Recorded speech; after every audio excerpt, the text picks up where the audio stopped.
মানুষের কাছে পৌঁছে দিয়েছেন যে করোনা কিভাবে প্রোটেকশন করা যায়। এই বৃহৎ মানুষটিকে আমরা পেয়ে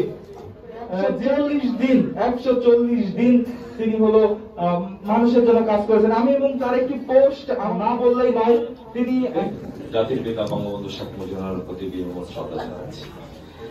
আপনারা খুলনা ব্লাড ব্যাংকের কথা শুনেছেন, ফুড ব্যাংকের কথা শুনেছেন। এইসব রক্ত যোদ্ধা যারা মানবিক যোদ্ধা তাদের জন্য জোরে হাততালি চাই। আমাদের মধ্যে উপস্থিত রয়েছেন আপনাদের খুলনা জেলা আওয়ামী লীগের 4 নং পুনর্বাসন বিষয়ক সম্পাদক জনাব রাহুল দাস, সবার পরিচিত মুখ। আর মানবিক যোদ্ধা সবুজ, আসাদ, মিরাজ শেখ সহ আপনাদের স্বাধীন স্যার সহ যারা রয়েছেন সবাইকে শুভেচ্ছা জানাচ্ছি। আর তাদের অন্যতম অনুপ্রকার আমাদের অনুপা রয়েছেন। আর মুরব্বীদের সালাম এবং অন্যদের প্রতি নমস্কার জানিয়ে শুরু করছি। আসলে আমি খুবই সাধারণ মানুষ, আমি একজন চিকিৎসক। যখন করোনা কাল আসে আমি একজন চিকিৎসক হিসাবে মানুষকে সেবা দেওয়ার দায়িত্বটা আমার।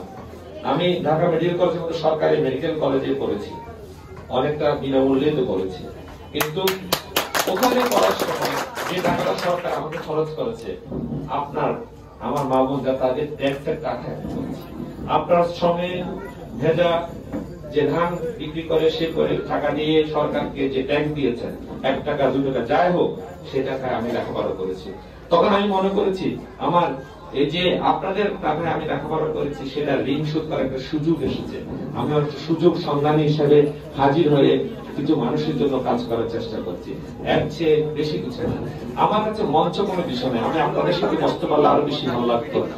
এই যে আসাদ শেখ সবুজরা কাজ করছে, আমি গোপালগঞ্জ এসেছিলাম আজকে একটা কাজে, আমি শুধু ওদের মনের টানে শুধু তাদের সাথে দেখা করার জন্য এসেছিলাম।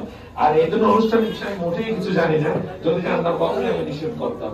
সুতরাং এরা যতদিন থাকবে, রাহুলরা যতদিন থাকবে, মানবিক মানুষ যতদিন থাকবে, আমরা সবাই মিলে ভালো থাকবো। আসলে মানুষের মনে হচ্ছে সবচেয়ে বড় কথা। মানুষকে সাহায্য করার জন্য বেশি টাকা দরকার হয় না।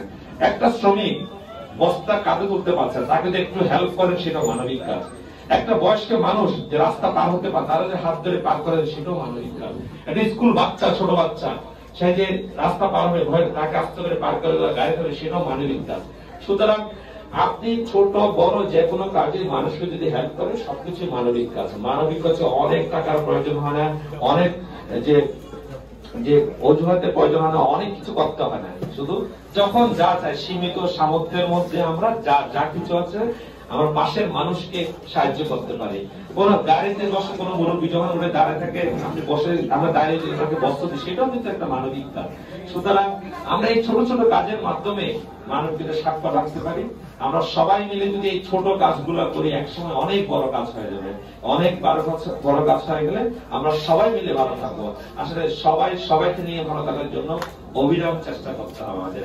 সবাইকে ধন্যবাদ, সবাইকে শুভেচ্ছা, অনেক কৃতজ্ঞতা, অনেক ধন্যবাদ আপনাদের সকলের কাছে। আপনাদের দিন আজীবন আমি মনে রাখবো। আর আমি এদের সাথে ছিলাম তো আছি সবসময়। আর আপনাদের দেখে আরো বেশি অনুপ্রেরিত হলাম, রাহুল থেকে অনুপ্রেরিত হলাম, আমি আরো বেশি করে আপনাদের সাথে আমি থাকবো। ধন্যবাদ।